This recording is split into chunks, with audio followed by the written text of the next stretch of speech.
Silakan duduk saudara, kita akan belajar firman Tuhan pada malam hari ini. Ya, kita akan sama-sama buka dalam Kejadian 3 ayat yang ke-15. Kejadian 3 ayat yang ke-15. Kejadian 3 ayat 15.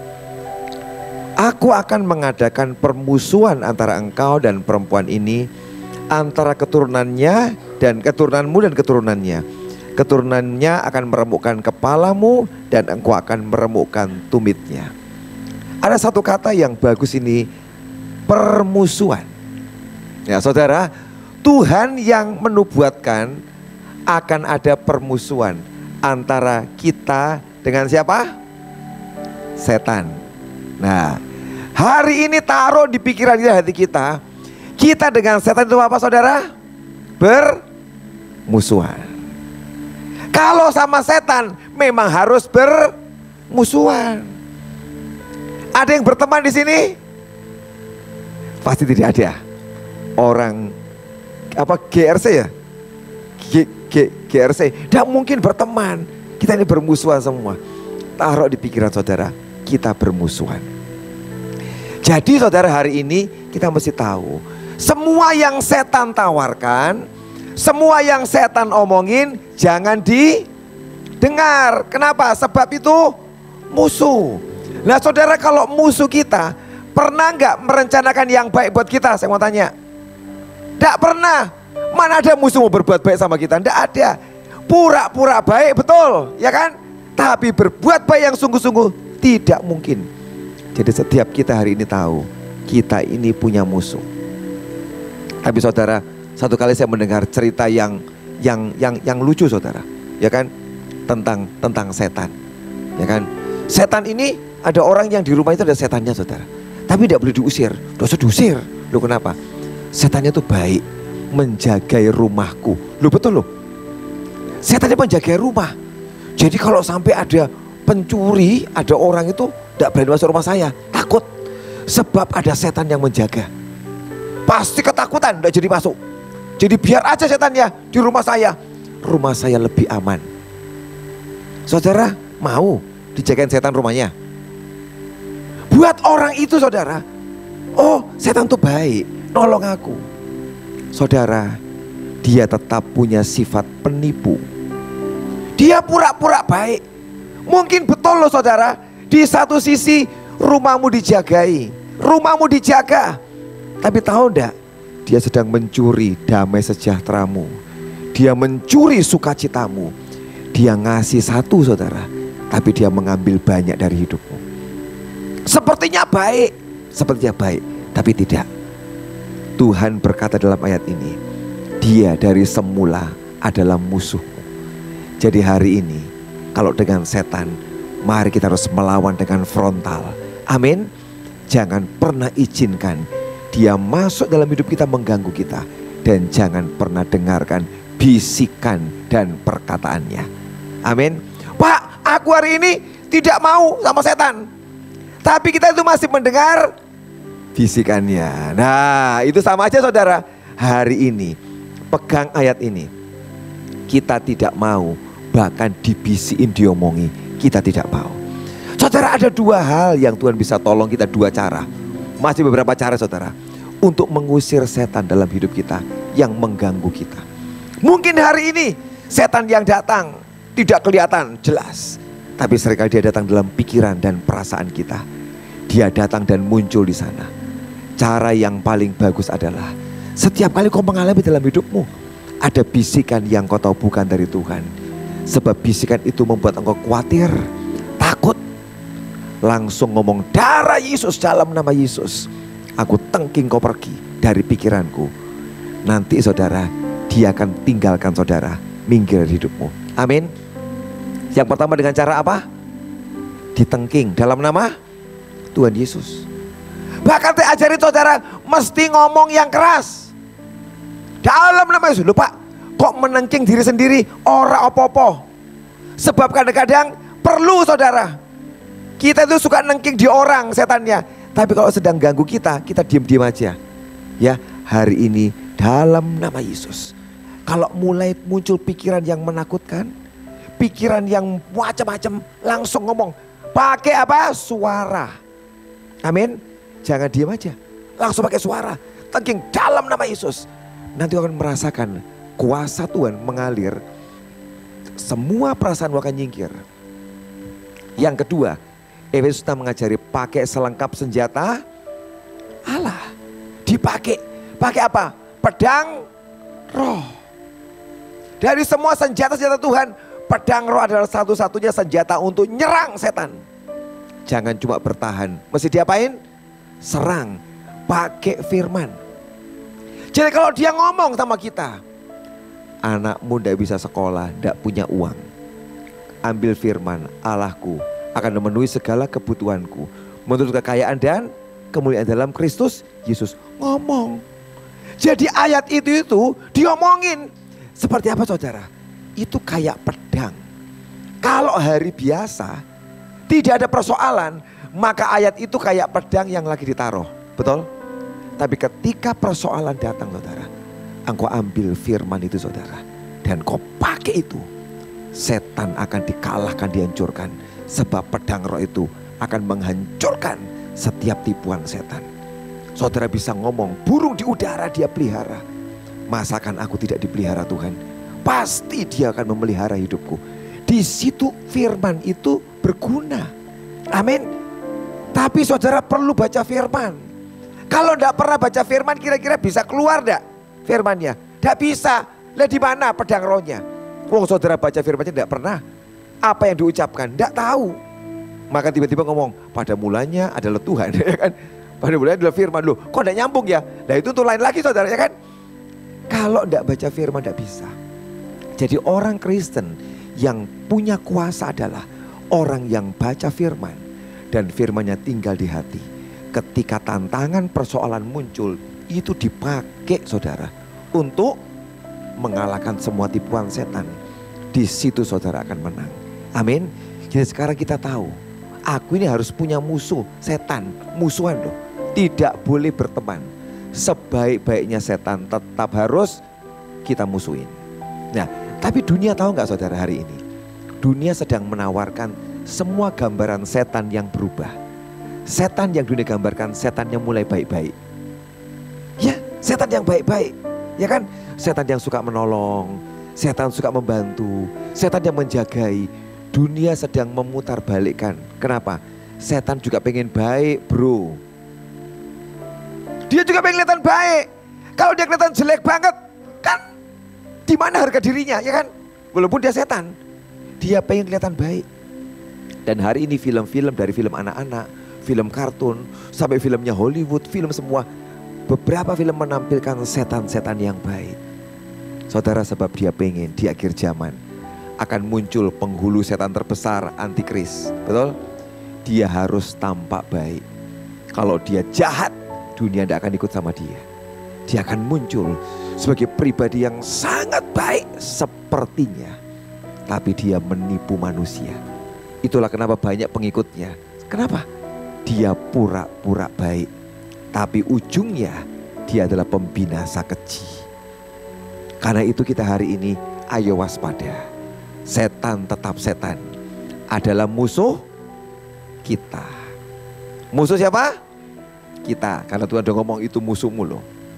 Nah saudara, tapi bagaimana dengan manusia? Sebab di sini juga beberapa orang punya musuh. Siapa yang tidak punya musuh angkat tangan? Yang tidak punya musuh atau tidak dimusuhin orang angkat tangan? Yang tidak punya musuh, yang tidak sedang bermusuhan, atau yang sedang tidak dimusuhi angkat tangan? Yang tidak loh, angkat tangan. Loh, artinya semua ini lagi musuhan. Atau lagi dimusuhin. Nah tanya dari angkat tangan. Jadi semua kan ini termasuk. Berarti bagus firmannya hari ini, pas. Ini banyak musuhan ternyata ya. Pak, musuhku sebelah itu loh Pak. Musuhku ya sebelah itu Pak, musuhku. Ya, udah usah tunjuk-tunjuk, tenang aja. Udah usah pura-pura toleh-toleh, tenang aja saudara. Saudara, setan memang musuh. Tapi orang itu bukan musuh kita saudara. Tuhan ngajari lain tentang manusia yang mungkin hari ini sedang menjadi musuh kita atau sedang memusuhin kita. Ya kan? Nah, hari ini kita akan sama-sama buka firman. Saudara, manusia yang di sekitar kita ini bisa jadi musuh kita. Tidak usah sama orang lain. Keluarga juga bisa jadi musuh. Mertua perempuan, menantu perempuan, biasanya musuhan. Biasanya. Tapi kalau orang di GRC pasti tidak. Pas di sini. Nek di rumah lain cerita, ya lah. Lo ketemu mantunya di rumah, ada di sini. Ya kan? Pasti tidak di sini. Mertua laki-laki, menantu perempuan bisa musuhan. Mertuaku cerewet banget ngomong terus. Kalau masih ngomong, puji Tuhan, sehat.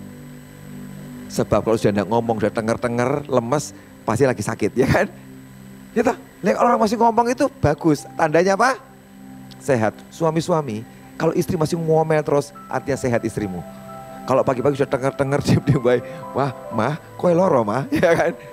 Kasih Panadol, ya kan? Dokter sama anaknya Pak Iskandar, dokter, nah kesini aja. Dikasih obat nanti kan kembali cerewet. Jadi saudara, kita semua ini sebenarnya saudara sangat berbahaya. Sebab gampang punya musuh loh. Tapi Tuhan tidak pernah ngomong manusia, orang lain itu musuh. Dia tidak pernah ngomong. Setan memang musuh, tapi orang lain bukan musuh. Target Tuhan adalah dia pengen setiap kita itu berdamai. Amin, berdamai. Nah, saudara-saudara, kita ini yang punya musuh. Ya, apa yang kita inginkan dari musuh kita? Kita buka Amsal 24:17 dulu. Amsal 4 ayat yang ke-17. Oh 24 sorry. Amsal 24. Amsal 24 ayat 17. Jangan bersukacita kalau musuhmu jatuh. Jangan hatimu beria-ria kalau ia terperosok. Bagus ajarannya Amsal. Jangan bersukacita kalau musuhmu jatuh. Nah, kita itu kalau kita punya orang yang kita jengkelin, ya, pasti kita akan kepo. Cari apa kabar musuh kita. Betul enggak? Ya toh? Musuhnya kabarnya piye musuhnya ya? Cik kuwi kabarnya piye saiki? Ya toh? Kalau kita lihat sini, bersukacita kalau musuhmu jatuh, ini betul ternyata. Kalau kita mendengar, wah, dia lagi sakit keras. Aduh puji Tuhan, akhirnya sakit. Ya toh? Betul enggak? Pak saya tidak pak, saya tidak kayak gitu hati saya. Ngapusi. Kalau kita mendengar kabar musuh kita itu lagi susah, sakit, menderita, senang enggak? Senang, puji Tuhan, akhirnya sakit. Wah, engkau itu yang jahatin aku, yang nipu aku, akhirnya bangkrut loh, ente-entean, makan gak bisa, puji Tuhan. Akhirnya dibalas sama Tuhan, puas, ya toh. Tapi Alkitab ngomong apa? Jangan bersukacita kalau musuhmu jatuh. Kok Tuhan kayak gini ya, gak boleh. Kalau musuhmu lagi susah, engkau tidak boleh. Kita dianggap salah dan berdosa. Duh, makanya jadi orang Kristen itu gak gampang. Betul? Nih bilang Kristen gampang. Siapa yang bilang gampang? Ini susah loh ayatnya. Kalau musuhmu lagi susah menderita, kita tidak boleh bersuka cita loh. Terus disuruh apa saudara? Minimal netral. Nek belum bisa mendoakan, tidak usah nyukur ke, syukur puji Tuhan. Kalau tidak bisa mendoakan, minimal netral, gak usah komentar, diam aja. Supaya engkau tidak berdosa. Loh betul, Alkitab ngajari. Artinya Tuhan nuntut kita. Kalau punya musuh, ya harus baikan. Jangan sampai engkau musuhin dan ngucap syukur kalau dia celaka. Berikutnya Mazmur 73. Mazmur 73. Ayat 2 dan 3. Tetapi aku sedikit lagi maka kakiku terpleset. nyaris aku tergelincir. Sebab aku cemburu kepada pembual-pembual kalau aku melihat kemujuran orang-orang fasik. Daud ngomong, dia dengar kabar berita bahwa musuhnya orang fasik, pembual, ya. Kalau ini ada hubungan sama Daud, ngapain Daud ngurusi, ya toh? Artinya sang pembual ini, orang fasik ini sedang gangguin Daud, betul? Kalau orang-orang ini tinggal di negara lain tidak kenal Daud lah, ngapain Daud kok ngomel dewek? Ya toh, berarti Daud tidak kenal. Wong tidak kenal kok ngomel-ngomel. Dia pasti ngalami nih. Ada orang fasik, pembual-pembual yang lagi nyerang dia. Ternyata musuhnya lagi enak hidupnya. Lagi enak hidupnya. Musuhnya lagi bahagia. Halo musuh, piye kabarmu? Aku lagi bahagia nih. Bisnisku tambah bagus tuh, tambah kaya, tambah luar biasa. Mobilnya ganti lagi. Saudara, kalau engkau lihat musuhmu lebih enak hidupnya, lebih baik, panas dak? Bagus, jujur kalau ini. Panas. Panas. Nggak usah orang biasa, pendeta wae panas. Coba lihat kalau ada pendeta dua gereja yang lagi tidak cocok, musuhan. Dia gerejanya bangun meneh, renovasi. Kira-kira panas gak pendetanya? Walaupun pendeta loh, panas. Panas. Kalau lihat saingan orang lain musuhnya apa? Lebih baik. Ternyata punya musuh tidak enak, saudara. Kalau dia susah, engkau nyukur ke dosa. Kalau dia lebih baik, bahagia, engkau jengkel panas juga berdosa. Kenapa kok sampai ngomong berdosa? Sebab Tuhan pengen saudara itu baikan dengan musuh itu. Supaya tidak ada lagi permusuhan. Berbaikan itu bukan berarti bersama-sama, enggak. Ngampuni, ya sudahlah, enggak apa-apa. Kesalahannya aku lupakan. Sudah, kejahatannya aku lupakan. Dan aku tidak mau ingat-ingat lagi kesalahannya. Lah itu loh, orang yang mau ngampuni. Tapi kita seringkali kepo. Ya toh hari ini kan ada Instagram, diliati, pura-pura bicaranya ya supaya tidak ketahuan. Aku lihat Instagramnya dia, pura-pura. Di luar negeri kurang ajar nih. Si utang loh ini, malah kelayapan luar negeri ya kan. Ini utangnya banyak loh ini, malah kelayapan luar negeri. Lihat Instagram, geser terus. Waduh, beli mobil baru, beli ini. Panas. Saudara, kalau hatimu tidak kuat, yuk jangan lihat Instagramnya orang lain. Facebook dilihatin. Aduh, komentarnya semua, aduh, God bless you Ci, kok tambah luar biasa, panas, gitu. Komentar-komentar banyak banget semua, komentarnya pujian, luar biasa, tambah ayu, tambah ini. Saudara yang musuhnya tambah panas ya kan? Kalau tidak kuat, tidak usah lihat Instagram, punya musuhmu. Kalau tidak kuat, tidak usah lihat Facebook.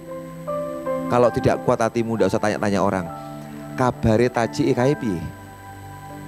Ya toh, nek lama tidak ketemu kan pasti tanya-tanya, itu gimana kabarnya? Kalau tidak kuat hatimu, tidak usah tanya. Mari jaga hati ini saudara, dengan sangat baik. Sebab hati itu adalah aset kita yang paling berharga. Sebab hati itu menentukan, engkau akan diberkati atau kau terima kutuk. Hatimu loh saudara. Pak, kita kan orang Kristen, tidak ada kutuk lagi. Memang Tuhan tidak ngasih, tapi kamu yang menciptakan dewek loh dengan sikap hatimu yang jahat. Ya kan? Hati itu aset paling mahal loh saudara. Kalau kau bisa menjaga hatimu dengan sangat baik, ayo bersihkan hatimu. Hatimu itu aset yang sangat mahal di hadapan Tuhan.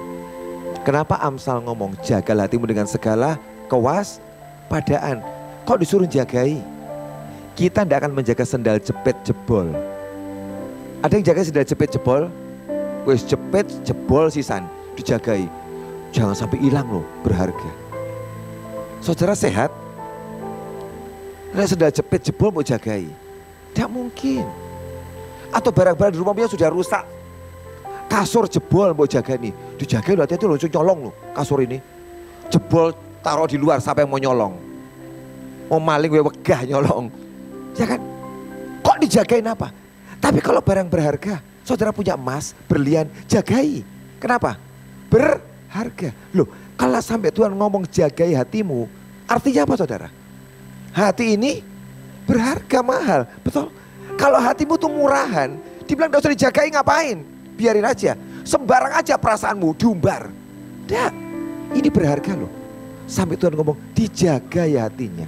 Nah, karena ini berharga dan inilah sumber segala-galanya. Kehidupan, berkat, hidup yang bahagia, semua di sini sumbernya. Disuruh jagain. Kalau hatimu penuh dengan jengkel, emosi, kemarahan, itu orang yang paling hidupnya paling capek. Tenaganya, energinya habis untuk jengkel. Emosinya, hatinya, kekuatannya habis untuk apa? Marah, kecewa. Jangan, ya kan? Tapi setan tuh suka. Dia pasti menghembuskan apinya. Terus keji, terus keji. Siapa yang suka dikompor sama setan di sini? Angkat tangan. Yang suka dikompori setan, yang suka dipanas-panas setan, angkat tangan. Tidak ada. Puji Tuhan loh. Pak, di rumah ada, di sini tidak ada. Lagi di gereja soalnya, di persekutuan. Siapa yang mau angkat tangan? Di rumah iya. Sering dari komporin. Loh, saya itu juga pendeta dikompori loh, tenang aja. Tapi tiap kali ada orang perkataan yang panas di telinga. Jemaat gereja lagi diambil sana loh, persekutuan sana. Piye? Jemaatmu ini loh lagi ke sana. Saudara, kadang-kadang hati itu mulai panas, mulai angkat. Ya kan sebelum panas kan angkat dulu ya kan.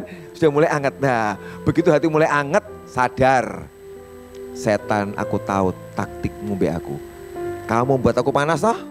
Dalam nama Yesus. Tidak. Langsung angkat, selesai, dingin lagi. Nah, tak peringatkan sana, bapak-bapak, ibu-ibu, kalau hati mulai angkat, belum panas loh ya, masih angkat, ya kan? Langsung sadari. Sebab kalau sudah panas, ya kan? Hati-hati.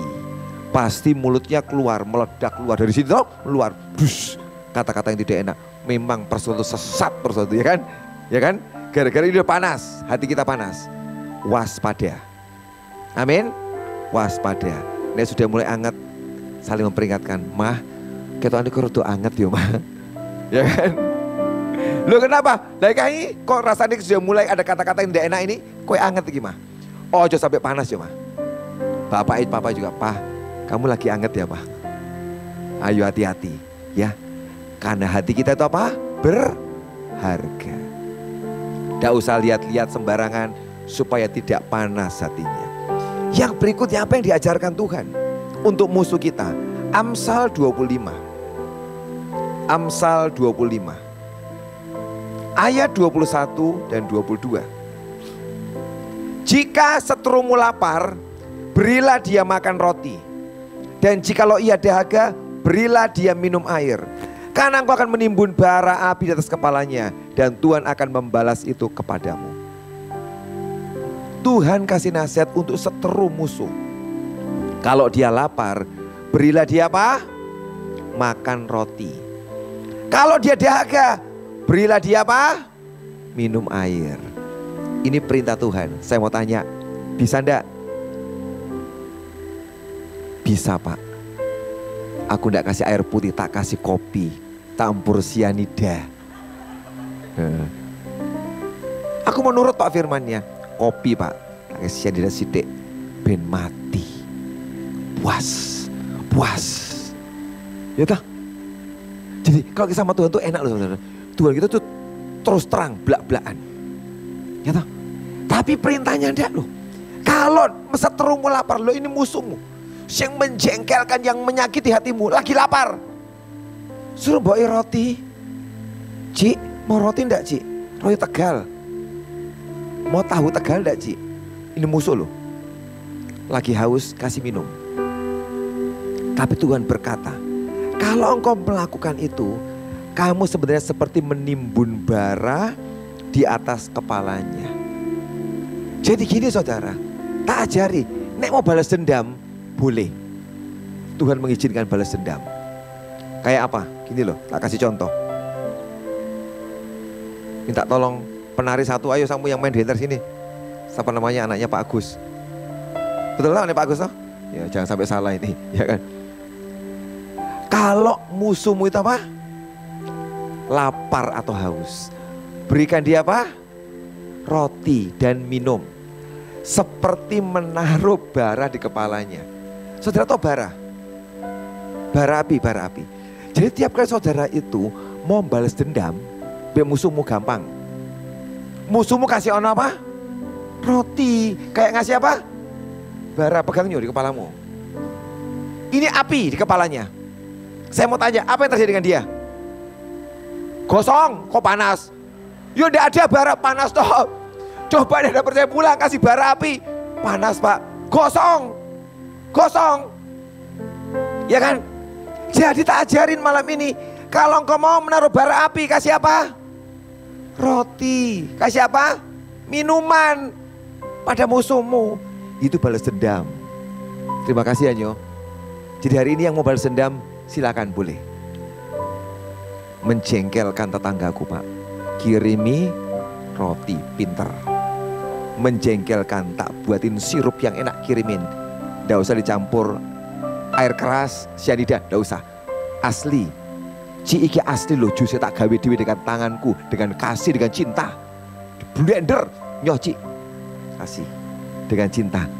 Itu menaruh bara api. Jadi sekarang tak ajarin balas dendam, betul? Siap balas dendam? Orang siap toh, nah itu loh. Tak ajarin balas dendam, kita kan pengen balas dendam. Kok enggak siap? Kita naruh apa? Bara? Bara api loh. Seneng, wah kobong rasa no.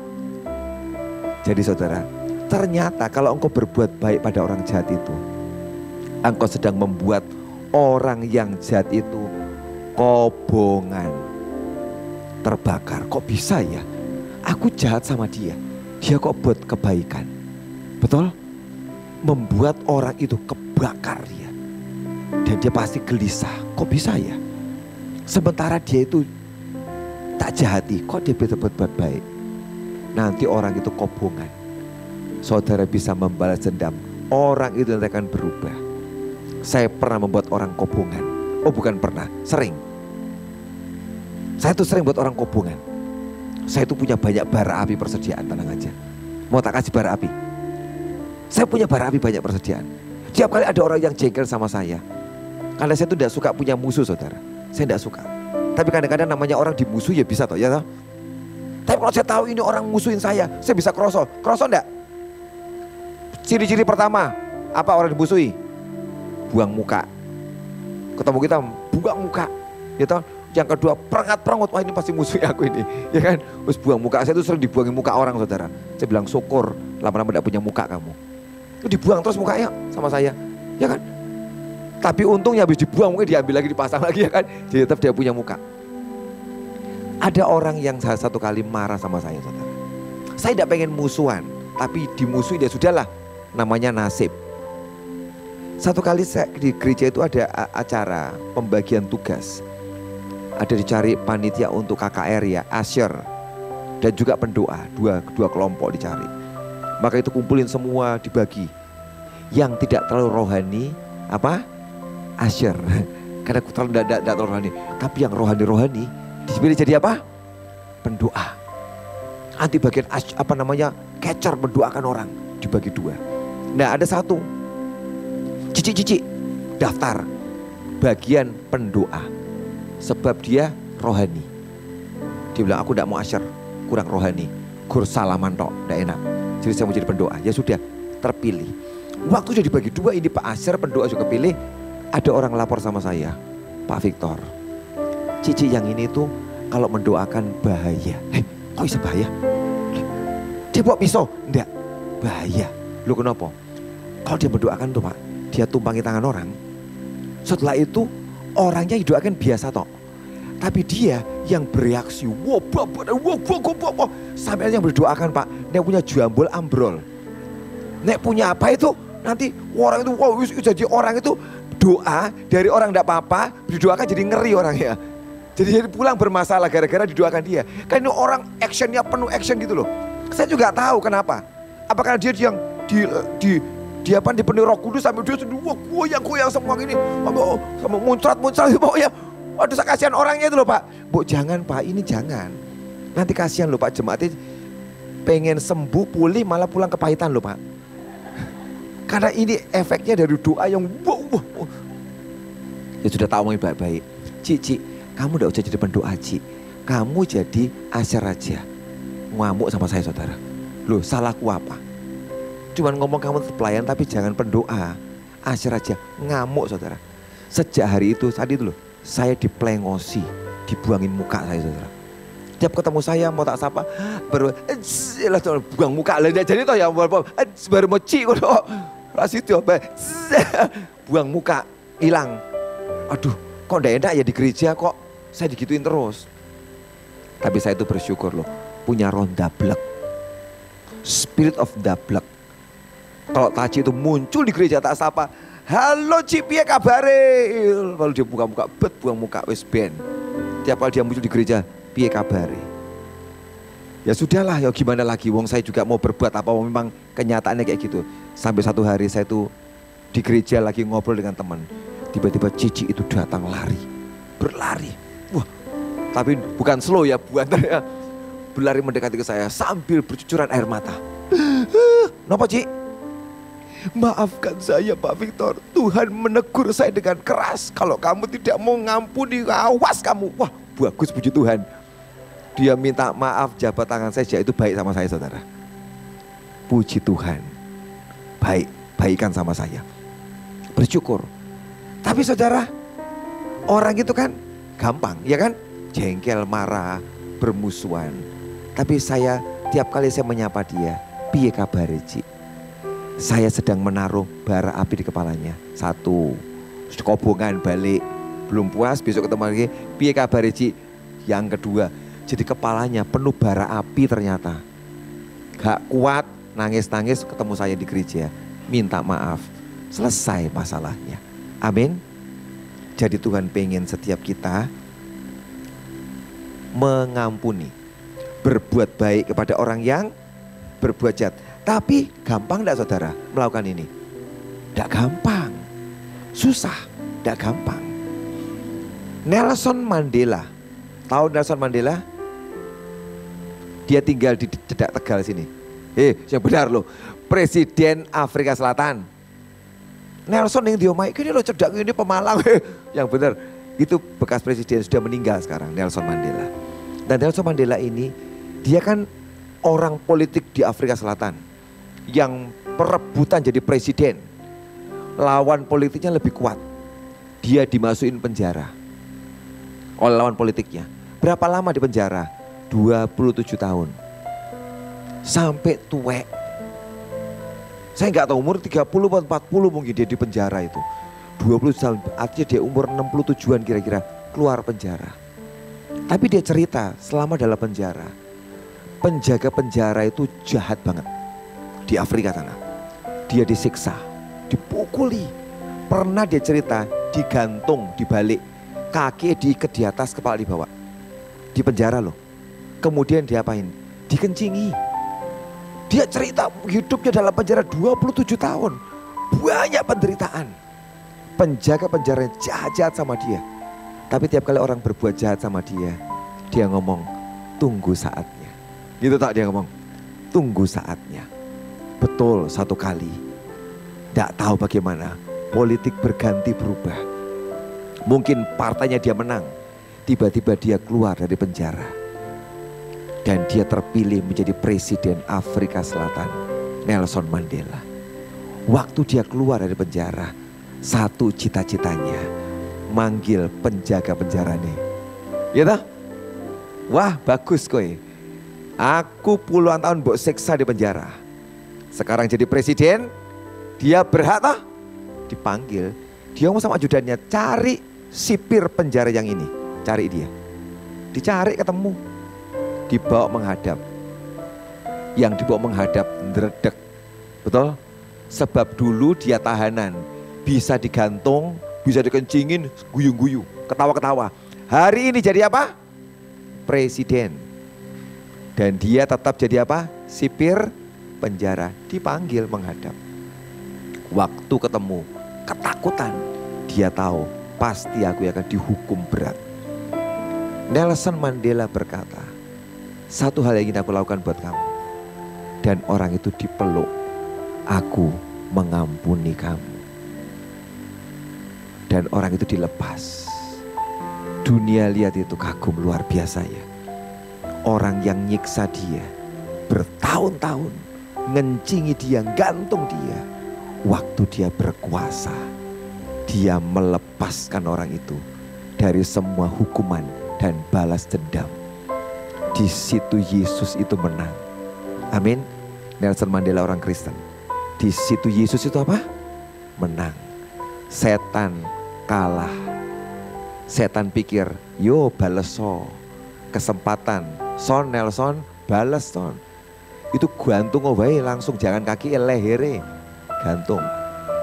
Jangan dicepat-cepat ini, jadi tarik ulur kan lemat ini suwe, gantian, puas, ya toh? Gitu Nelson tarik, lucul ke. Nah itu kan kerasano, biar kerasano. Kamu kan menderita dulu. Setan bisa bisin gitu, buat kayak gitu supaya dia menderita. Tapi hari itu dia berkata tidak. Satu yang kau kerjakan, aku akan ngomong, aku mengampuni kamu. Susah enggak saudara? Yang kau lihat orang jahati engkau, tapi kau mesti berbuat baik pada orang itu. Tidak gampang. Tapi itulah arti kekristenan. Amin. Dunia tidak tahu itu. Dunia tidak tahu. Tapi orang Kristen tahu itu.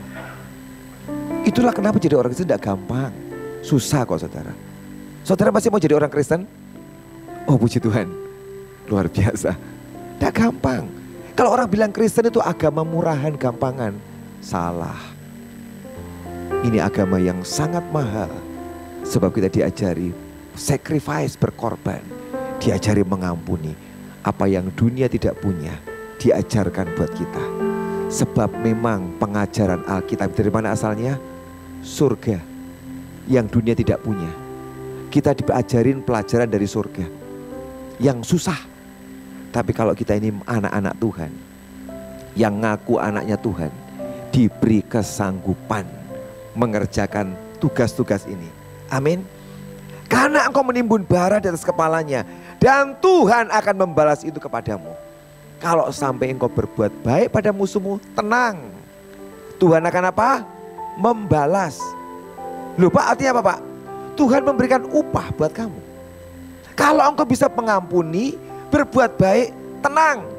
Ada upah. Ada berkat yang Tuhan sediakan dalam hidup saudara. Amin. Karena itulah belajar mengampuni. Saya ini kalau ngomong gini tidak sekedar teori saudara. Saya ini melakukan mengampuni. Dan saya lihat akibat mengampuni diberkati saudara. Tak omongin, saya tidak bohong, diberkati. Sekian waktu lalu ada hamba Tuhan datang ke gereja kami, melayani itu. Dia tanya, Pak Victor, punya gedung ini, punya ini, berapa lama Pak pelayanannya kok dapat macam-macam Pak?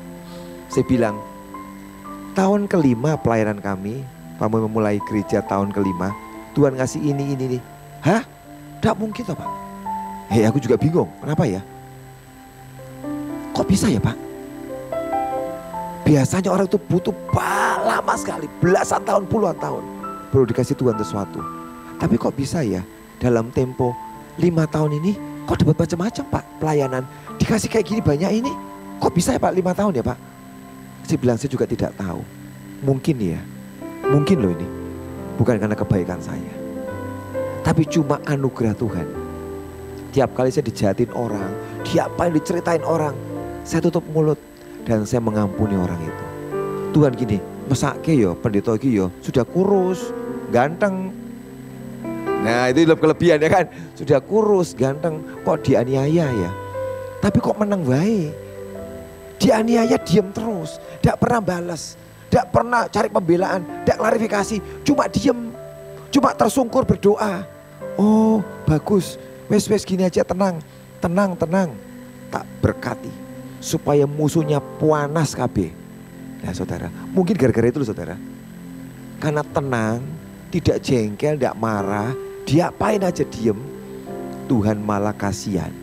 Makanya saudara, kalau engkau dijahatin orang, tidak usah karaoke, karate, tidak usah. Bukan karaoke ya. Tidak usah karaoke. Tidak usah karate, balas, tidak usah. Cara paling gampang, diam tersungkur di kaki Tuhan. Itu cara paling hebat. Kalau engkau merasa dimusuhi, punya musuh jati saudara, tersungkur. Engkong Yusa ngajari, dia ngajar, saya dengerin. Dia ngomong kalau kamu dijati orang, diapain aja, paling bagus tersungkur. Kalau kamu tersungkur, hebat, surga bertindak. Amin. Musa itu loh saudara, dulu pernah dalam peristiwa hidupnya mau dilempari batu satu bangsa. Pernah dilempari batu satu bangsa? Satu bangsa loh, mau ngelempari batu Musa loh. Karena mereka marah, tidak ada air. Semua ambil batu mau dilempari. Bayangkan kalau satu bangsa ngelempari jadi gunung batu loh saudara. Ya toh, lah itu numpuk Musa dilempari. Semua marah sama Musa. Musa apa buat? Dia tersungkur. Waktu orang berontak melawan dia, kami tidak mau nurut sama kamu. Musa tersungkur. Itu bahaya saudara. Tuhan bertindak. Semua orang yang mau nyerang Musa, yang jahatin Musa, habis oleh Tuhan. Jadi hari ini kalau ada yang jahati saudara, tidak usah dibalas. Tidak usah masuk di Facebook, tik tik tik tik tik tik, aku dijahati tik tik tik tik, diketik semua. Instagram ya kan, cerita macam-macam. Dizolimin, disakiti, dilukai.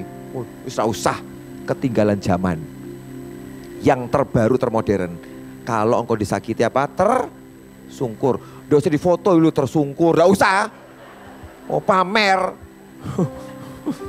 Biasa tuh kita itu wong tersungkur di foto saya takut tak tersungkur. Kata Pak Victor tersungkur di foto. Nah itu udah jadi apa-apanya saudara efeknya. Malah pamer, bukan itu maksudnya. Doa, sungguh-sungguh dibawa ke Tuhan. Tuhan enggak apa-apa, wis aku terima. Kita itu semua itu sekarang itu masuk medsos kok. Ya toh, nek nyumbang ndak difoto rasanya ndak afdol. Foto saya, ada sumbangan beras, foto-foto, difoto masuk Instagram. Sumbangan beras, upahmu hilang. Oh benar upahnya hilang. Pak Yusak ngomong, nek suka pamer-pamer upahmu hilang. Lah nek tersungkur dipamerkan. Surga wegah, ora usah diurusi ra wis kuwi. Malah surga pamer medsos lagi. Ya kan? Jadi tersungkur, doa. Enggak usah ngomel, enggak usah marah, enggak usah cerita kemana-mana. Nanti Tuhan akan membela saudara. Amin. Musa kasih cara hebat tuh. Dia enggak marah, enggak apa, tersungkur. Tuhan membela dia. Amin. Nah, berikutnya kita buka Lukas 6, 27 sampai 28. Lukas pasal yang ke-6 27, 28. Tetapi kepada kamu yang mendengarkan aku berkata, kasihilah musuhmu, berbuatlah baik pada orang yang membenci kamu, mintalah berkat bagi orang yang mengutuk kamu, berdoalah bagi orang yang mencaci kamu. Tambah berat. Disuruh mengasihi musuh, berbuat baik pada musuh. Ya, mengasihi musuh ini munculnya kata apa? Agape. Itu kasih yang paling susah saudara. Ketemu musuh suruh agape. Apa bisa kita saudara? Tidak bisa loh. Tapi ini firman. Ya toh? Mau dihapus saja satu ayat itu. Tidak bisa dihapus saudara. Ini perintah Tuhan Yesus. Di dalam Alkitab itu ditulis pakai huruf warna merah. Hurufnya merah. Artinya yang ngomong Tuhan Yesus langsung. Kasih musuhmu, agape kepada apa? Musuhmu. Artinya enggak usah mbok lihat. Dia mau buat apa enggak usah direken. Kamu tetap apa? Mengasihi. Mengasihi tanpa syarat. Oh aku mau mengasihi dia. Mau tak kasih. Kalau dia sudah tersungkur di kakiku, mencium kakiku, tak ampuni. Enggak usah nunggu dia cium kaki saudara. Soalnya kakimu belum tentu bau wangi loh. Nah ampuni enggak enak piye ya kan? Kita kan pengen tersungkur di kakiku.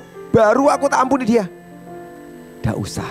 Agape itu tanpa syarat. Sekalipun ya dia masih menjengkelkan aku, aku mau mengasihi dia. Amin. Gampang enggak? Tidak gampang. Hati ini panas. Kemudian berbuat baik pada orang yang membenci kamu. Tetap baik dengan orang itu. Ya kan? Berikutnya, mintalah berkat bagi orang yang mengutuk kamu. Nah, ini tidak mungkin ini. Kalau orang ngutukin saudara, dikata-katain, kita minta, saudara, cara mematahkan kutuk adalah engkau mengucapkan berkat buat orang yang jadi saudara. Sebab kalau enggak saudara, engkau mengucapkan berkat, berkatnya tidak diterima dia, berkatnya akan apa? Balik. Betul? Nek dia tidak layak terima berkatmu, itu balik-balik. Jadi kalau orang menjuatnya, ben kok begini, saudara ucapkan berkat. Tambah sugih kok ya. Kan dia sudah diterima toh, itu balik. Yang sugih siapa? Kita. Kan dia kan tidak mungkin mendengar kata-kata saudara, kan tidak mungkin mau dia musuhmu ya kan. Dia kan ngucapin yang jelek. Nah saudara dengerin, waktu dia ngucapin kutuk, perhatikan ini. Dia ngatain saudara, saudara itu punya perisai karena aku hatimu baik. Kutuknya balik loh. Betul? Mental ke orang itu yang ngomong, betul? Dia ngatain kamu akan celaka. Saudara hatimu bener, ada perisai. Kata-kata celakanya balik enggak? Balik. Siapa yang kena? Yang ngucap. Oke. Saudara jangan bilang kutuk. Kalau kau ngutuk juga, kowe sing mati. Dah, itu muter. Wah, repot. Ucapkan, kowe di saudara kata, kowe celaka ya. Kamu tambah sugih banget. Sampai bingung taruh mana uangnya. Itu berkat kan balik buang. Saudara kan jadi sugih banget tuh. Sampai tidak tahu yang berduit di mana. Itu Tuhan tuh pintar ngajari kita. Amin. Kalau ada orang ngomong negatif, engkau tidak bisa terima, tidak mandek, akan mental ke dia. Saudara ucapkan yang baik, dia tidak terima. Wong itu musuhmu, akan balik kena kita. Kita ngalami berkat itu. Alkitab bisa ngajarin, kalau kamu ucapkan salam, salam itu tidak diterima orang itu, akan balik kepadamu. Amin. Ayo kita pintar hari ini. Jadi orang Kristen yang pintar. Tidak usah dibalas. Kalau orang ngatain yang jelek, tidak usah dibalas jelek. Ucapkan yang baik. Itu firman. Maka itu akan balik dalam hidup kamu. Berdoalah bagi orang yang mencaci kamu. Disuruh mendoakan. Di sini ada yang mendoakan musuhnya? Ada yang mendoakan enggak musuhnya? Saya doakan Pak, Tuhan dan cepat Tuhan. Saya doakan Pak, sungguh-sungguh setiap hari. Ben Tuhan tolong Tuhan, biar susah uripe. Bukan itu saudara doanya. Mendoakan ini artinya memintakan sesuatu yang baik buat orang itu. Aku berdoakan Pak, maka pelaku firman Pak, tak doa no. Ben sakit Pak, biar mati Pak, susah hidupnya. Nah itu loh doa-doa yang salah. Tidak naik ke surga saudara. Doanya turun ke neraka, ya kan? Tidak naik ke surga. Tapi kok mendoakan yang baik. Tuhan berkati, sertai Tuhan. Nah itu doa-doa yang hebat tuh saudara. Tidak usah pikir nih, kalau sampai doa aku dikabulkan Tuhan, piye yo? Nah kan pikir gitu pasti ya toh. Kalau aku mendoakan yang baik-baik itu dikabulkan Tuhan, lah kan enak musuhku tambah baik. Gak apa-apa, urusan Tuhan. Doa itu dikabulkan, tidak urusannya siapa? Tuhan. Tapi yang penting hatimu baik, mendoakan. Bahkan orang yang kau jengkelin, musuhmu, doakan. Saya ini praktek mendoakan. Orang-orang yang jahatin saya, menjengkelkan, terus cerang hidup saya doakan. Betul, saya doakan. Tuhan ini Tuhan, yang ini. Dengan ketulusan hati saya loh. Bukan pengen celaka orang indah loh. Tak doain supaya diberkati pelayanannya, diberkati hidupnya, disertai Tuhan. Tuhan, kalau dia itu sudah mau berkati, dia tuh hebat Tuhan, pasti tidak ngerusuh aku lagi, betul? Ya kan? Berkatono tuh Tuhan, pakai jadi alatmu. Dia sibuk terus pelayanan kemana-mana, pasti tidak punya waktu cerewet pasti. Sudah kesel pelayanan ya. Saya doakan supaya hidupnya nyaman, baik. Tuhan tolong berkati supaya kaya. Dan dia sudah kaya kan pasti tidak jahati orang, sudah punya duit ya toh. Tidak nipu saya, tidak nipu sana, tidak nipu sini. Sudah kaya, berkati Tuhan. Ayo doakan. Gampang enggak? Susah. Tapi kita jadi orang Kristen, ayo belajar mengerjakan apa? Firman. Sekalipun susah, diajarin apa? Berdoa bagi orang yang mencaci kamu. Kita berdoakan. Apa saudara yang terjadi kalau kita itu tidak mengerjakan ini? Rugi loh kita. Matius 18. Ayat 33 sampai 35. Bukankah engkau pun harus mengasihani kawanmu seperti aku telah mengasihani engkau? Maka marahlah tuannya itu dan menyerahkannya kepada algojo sampai ia melunaskan seluruh hutangnya. Maka Bapakku yang di surga akan berbuat demikian juga terhadap kamu, apabila kamu masing-masing tidak mengampuni saudaramu dengan segenap hati. Ini cerita tentang ada orang yang punya utang pada raja. Yang pertama utangnya banyak banget sama raja. Raja kasihan, ya sudah tak ampuni. Orang itu keluar. Waktu keluar ketemu temannya yang utang sedikit, ditagih. Berikan utangmu, bayar. Kalau enggak tak penjara kamu. Teman-temannya lapor ke raja-raja. Itu loh yang habis mbok tolong. Tadi ketemu temannya tuh diperas di penjara loh. Raja marah. Apa yang raja buat? Dia menangkap orang itu, diserahkan kepada apa? Algojo. Algojo itu di mana tugasnya? Di penjara. Yang bagian mukuli orang, bagian nyiksa.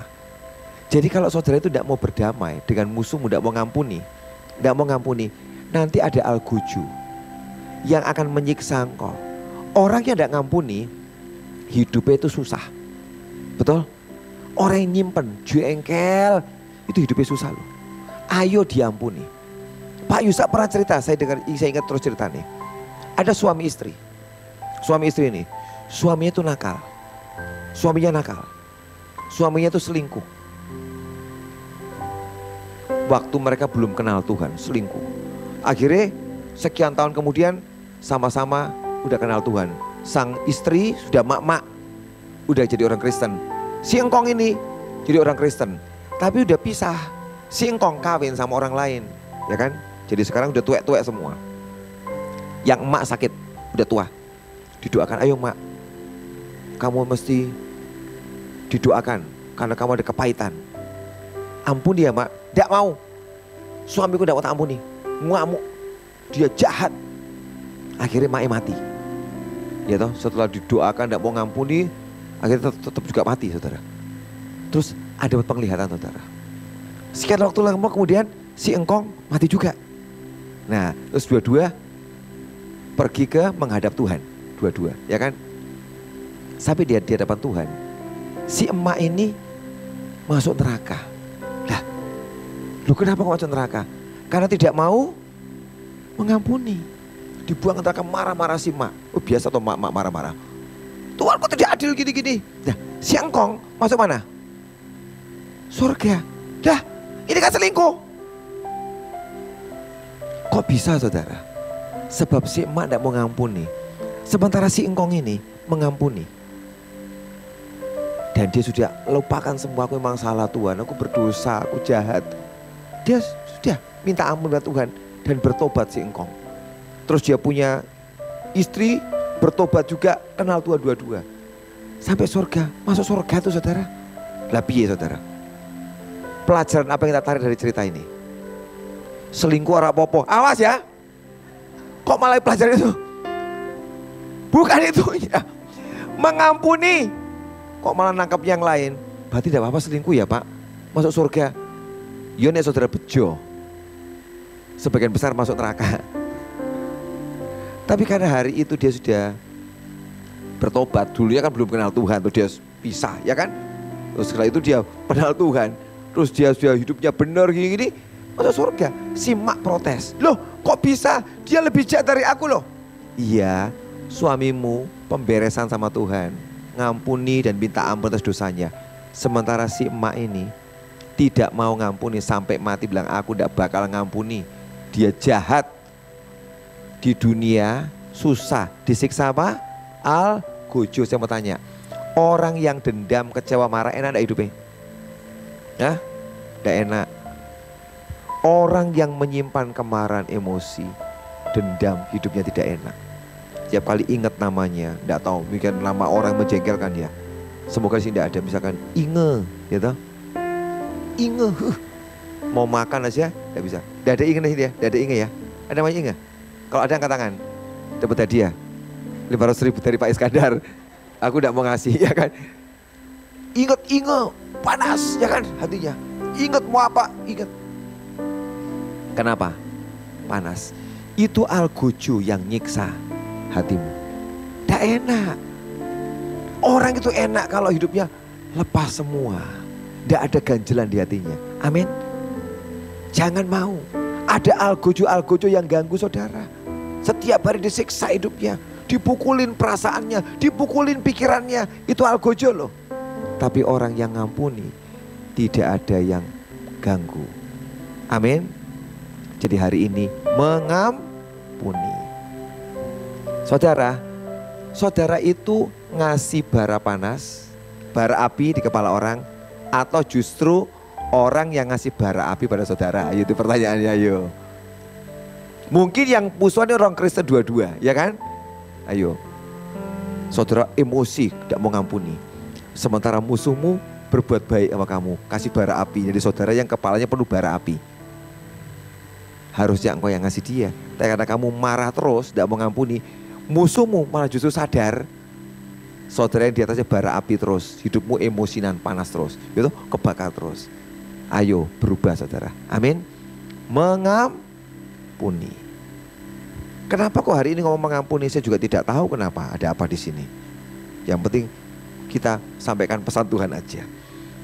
Paul Bose, dia ngomong mengampuni tidak bisa mengubah apa yang sudah terjadi. Nih saudara mengampuni, mungkin tidak bisa berubah keadaannya. Lo dulu mecaki piringku misalkan dia, apa kalau dia ngampuni langsung piringnya dung jadi piring baru? Enggak tahu, tetap percaya kan? Sudah pecah, ya kan? Tidak bisa mengubah yang terjadi di masa lalu. Namun akan melampangkan jalan kita untuk masa depan. Jadi kalau engkau mengampuni, yang lama tidak bisa berubah. Tapi engkau punya masa depan yang dikatakan jalannya lapang. Jalannya los, enak. Amin. Jadi kalau orang ngampuni itu, artinya kau sedang membuat jalan buat hidupmu sendiri loh saudara. Yang los. Jalannya tidak banyak halangannya. Kalau tidak mengampuni, jalannya penuh dengan halangan. Enak enggak saudara? Kalau nyetir, saya tuh pernah nyetir loh di Kalimantan. Itu jalannya saudara, setiap 1 meter bolong. Dan bolongnya tidak kecil loh saudara, 2 lem. Jadi dan itu jalannya sekian kilometer. Soalnya itu antar kota. Dan sepanjang jalan per 1 meter bolong. Bayangkan saudara, untuk menempuh jalan itu perlu berjam-jam gara-gara jalannya bolong. Coba itu jalan licin halus, cepat banget saudara jalannya. Cuma karena bolong, tidak bisa atau saya bantarkan mobilnya ya kan. Ya tak bantar ke, ya bisa sih bodol semua itunya, bannya. Jedak, lubang keempat ganti ban. Gara-gara jalannya rusak lubang, terhalang. Saudara tahu nggak? Kalau kau tidak mengampuni, hidup jalanmu itu penuh lubang-lubang, tidak lancar semuanya. Tapi kalau itu mengampuni, engkau sedang membuat jalanmu licin dan lurus, membuat engkau mengalami percepatan dengan Tuhan. Seringkali penghambat engkau tidak mengalami percepatan, lambat pelan-pelan. Kenapa? Kebanyakan bolong hidupmu. Ini pesan Tuhan loh. Saya itu tidak mikir kayak gitu loh saudara. Kok tiba-tiba tuh ngomong banyak yang jalannya bolong di sini. Ayo, hari ini ngampuni, jalanmu yang bolong ditutup semua. Licin untuk apa? Masa depanmu. Yang lalu tidak bisa diubah. Tapi Tuhan ngomong pesan Tuhan, tutup semua jalanmu yang bolong hari ini, supaya masa depanmu lancar. Amin. Ayo kita kerja. Pak susah, tidak apa-apa. Belajar mengerjakan demi kebaikan kita.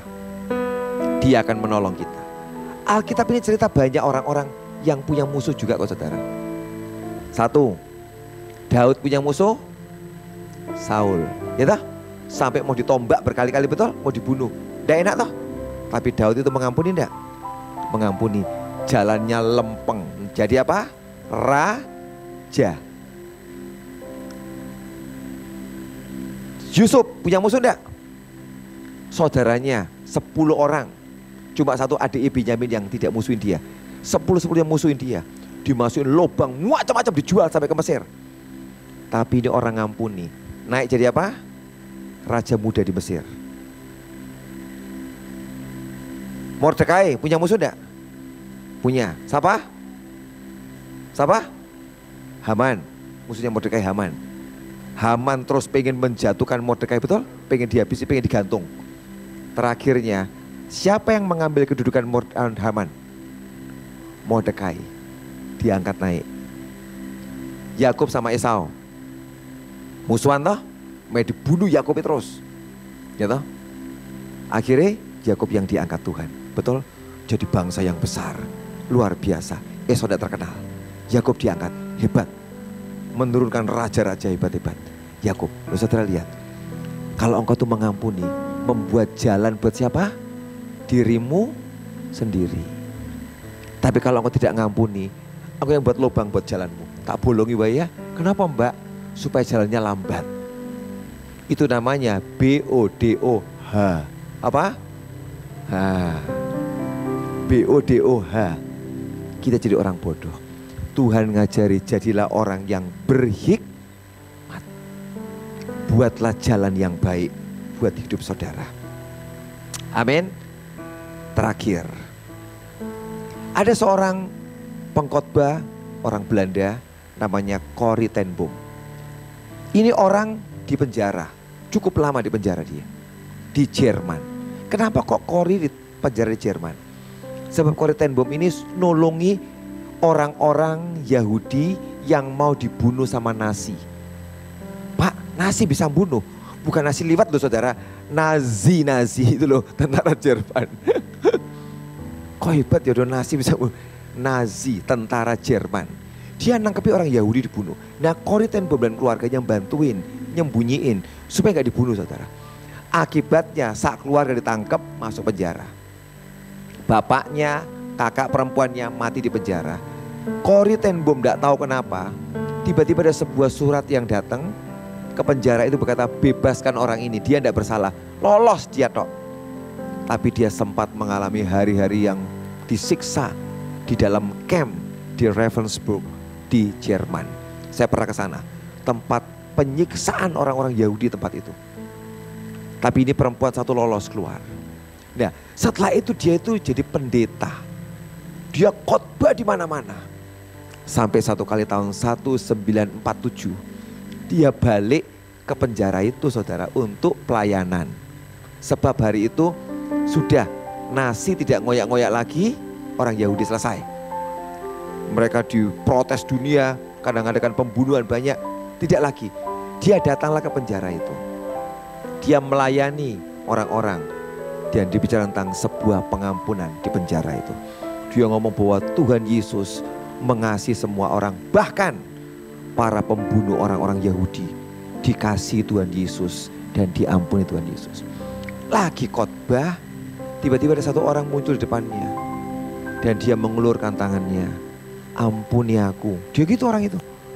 Corrie ten Boom lihat orang itu, lah ternyata ini yang dulu bunuh kakaknya di penjara, yang nyeksa dia, ngulurkan tangan sambil nunggu ampuni aku.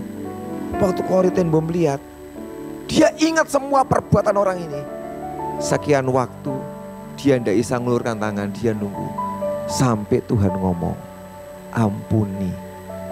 Corrie ten Boom ulurkan tangannya, dipegang tangan orang itu, aku mengampuni kamu.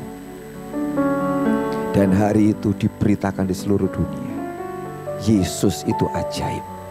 Sebab ada orang yang pernah disiksa dan disakiti di penjara, bisa ngampuni orang yang nyiksa dia di dalam penjara. Dunia berkata Yesus hebat. Amin. Siapa yang bisa? Tidak akan bisa kalau bukan Tuhan yang memberikan kasihnya dalam hati Corrie ten Boom. Dia tidak akan bisa pegang tangan orang itu dan ngomong aku ampuni. Tidak bisa. Tapi hari itu di depan seluruh orang di penjara Ravensbrück, tempat dia dulu di penjara, dia mengampuni sipir penjaranya yang pernah bunuh kakaknya dan menyiksa dia. Itu Tuhan Yesus. Amin. Kita itu belum sampai gitu tuh saudara, ngalami itu. Baru dikatain sedikit, dikatain orang pelit kowe, tersinggung, marah, kecewa gitu. Baru dikatain apa?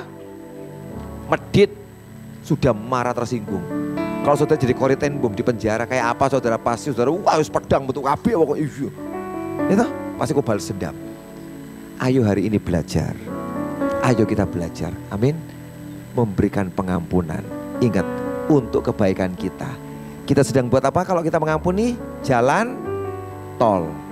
Ingat, jalan apa? Tol. Dulu pergi ke Jakarta itu perlu 10 jam. Hari ini ada jalan tol, berapa lama? 4-5 jam sampai. Saudara tahu kalau hidup ada yang macet, jegluk. Kok jalanku Pak? Jegluk. Nah, ayo koreksi diri. Jegluk. Kok tidak cepat ya? Ada yang diberesin jalannya. Amin. Nanti ada jalan tol dalam hidupmu, percepatan. Amin. Saya lo ngalami saudara, percepatan Tuhan betul. Percepatan saya ngalami, tidak ngapusi. Betul. Pengampunan itu ajaib. Amin. Hari ini ayo kerjakan. Ini kan perkara sederhana toh. Perkara tapi yang sederhana susah. Tapi ayo datang ke Tuhan. Nanti ditolong bisa. Amin. Yuk kita berdiri sama-sama. Kita naikkan pujian sujud di altarnya bila hati terasa berat. Tuhan, terima kasih untuk malam ini.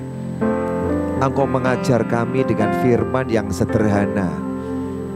Jadikan kami ini pelaku-pelaku firman. Roh Kudus tolong kami supaya bisa mengerjakan firman dalam hidup kami. Kami tahu Engkau akan membuat jalan tol buat kami. Tiap kali hati kami ini bisa mengampuni orang yang jahat pada kami. Terima kasih Tuhan, terima kasih. Terima kasih Tuhan. Bila hati terasa berat, tak seorang pun mengerti bebanku. Ku tanya Yesus, apa yang harus ku buat? Dia berfirman, mari datanglah. Dia selalu pedulikan aku. Ku datang Yesus, ya pikul segala bebanku. Sujud di altarnya, ku bawa hidupku. Ku terima anugerahnya. Dia ampuniku dan bebaskanku.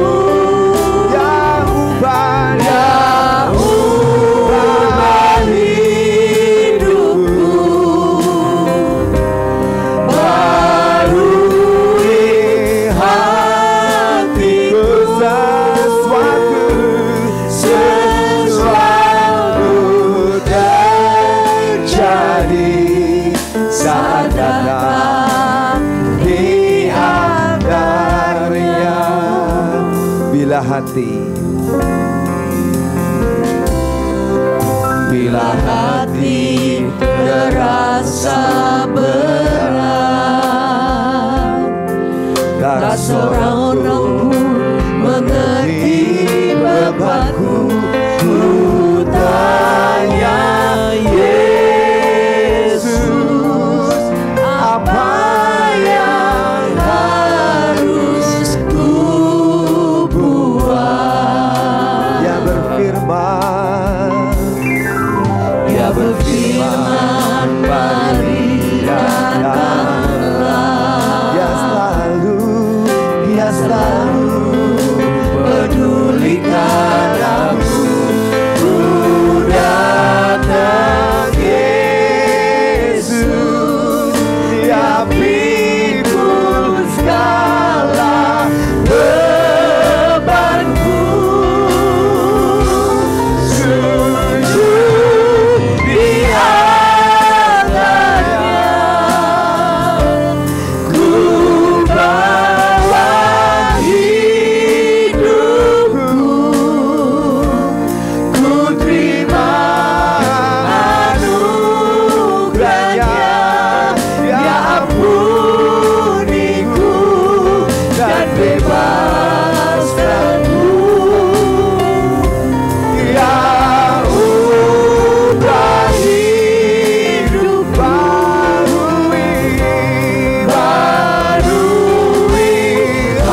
mujizat terjadi, mujizat terjadi, pertolongan